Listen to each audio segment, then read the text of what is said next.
I think sorry, I'm thinking. Sorry, I was just talking to Fred. I think Vikram, Indian, always excels in Indian clothes. I think his bridals, the way he kind of adapts this Indian wear, you can't. There's no term for it. He just makes Indian clothes very wearable, and I love his Indian stuff. That's what I have to say about Vikram.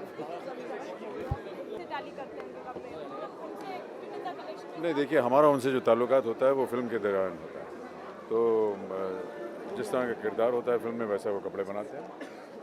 अच्छा sir, और एक सवाल, अमिताभ बच्चन सबसे ज़्यादा किससे डरते हैं? आपसे।